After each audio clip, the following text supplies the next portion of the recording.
Ladies and gentlemen, I'm your editor-in-chief, Troy Smith, here with another daily rare update briefing for you, the audience.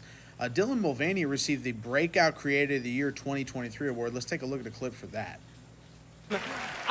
532 days ago, I made a coming out video that turned into my Days of Girlhood series.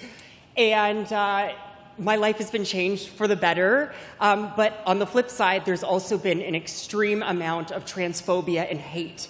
And I know that my community is feeling it. And I now know that even our allies are feeling it.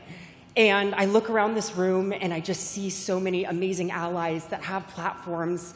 And I think allyship right now needs to look differently, and you need to support trans people publicly and proudly. And I think the trans community and the creator community actually have something in common, and it's that people often underestimate us. But I know that we can stay optimistic about just the future of transness in general, because if we can influence people to buy $22 Air One smoothies, we can also do this. I love you so much. Thank you, thank you, thank you. I'm gonna go have a beer, and I love ya. And even if she pretends to be a girl, it's still a dude with some balls. Anyway, here's Karine Jean-Pierre refusing to answer questions on Hunter Biden from Peter Ducey. Okay, Hunter Biden is reportedly selling art to pay for his $15,800 a month rent in Malibu. How can you guarantee that people are not going to be buying this art to gain favor with the president? That is a question for Hunter Biden and his representatives. It's a question I know. of I hear. ethics at the White House. We know that one of the art buyers got a job from the Biden administration. Can you guarantee that there is no quid pro quo? I hear your question. I'm not going to get involved in this. That is a question for Hunter Biden's representatives. So, but we know that from a Hunter Biden associate now that he sold the appearance of access to then Vice President Biden. Are you confident that he has stopped doing that? That is a question for Hunter Biden. If somebody is selling the appearance of access to the White House, that is a question for the White House. No, that is your I don't know how you're perceiving that. It's sworn testimony by Devin Archer. He said, I am just not, Peter. I'm just not going to get into this. I'm just not. So, this testimony, since the last time that I was in here, Devin Archer talks about how he and Hunter Biden tried to profit off the Biden brand. What is the Biden brand?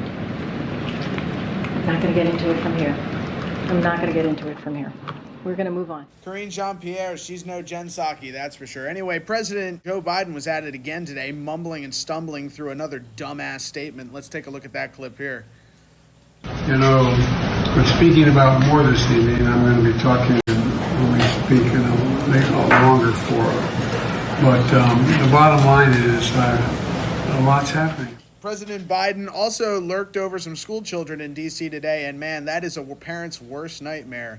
Joe Biden showing up to sniff your children in a public school. Take a look. The hardest thing, I think, is when you come back. What's the matter, baby? You look at me like I don't want to be in this mess. The hardest thing is to also featured on Rare today is race-baiting loser Al Sharpton interviewing dumbass Kamala Harris as Harris attempts to explain something incredibly stupid to Sharpton. Let's take a look at that now. You know, I think so much about, I talk about, you know, we talk about the arc. I think about it as also like a relay race, and those who carried the baton and were measured by what they did when they had it, and then they passed it to us. Yeah. Well, and the point will be, what do we do while we're carrying the baton? Before we pass it. Understanding that the race will never be over. But the question is, what do you do in the time when you're carrying the baton? There's truly never been a bigger box of rocks, says our vice president, ladies and gentlemen. That was the Rare Daily Briefing. I hope you enjoyed it, and I hope you'll like and subscribe for more. Thank you.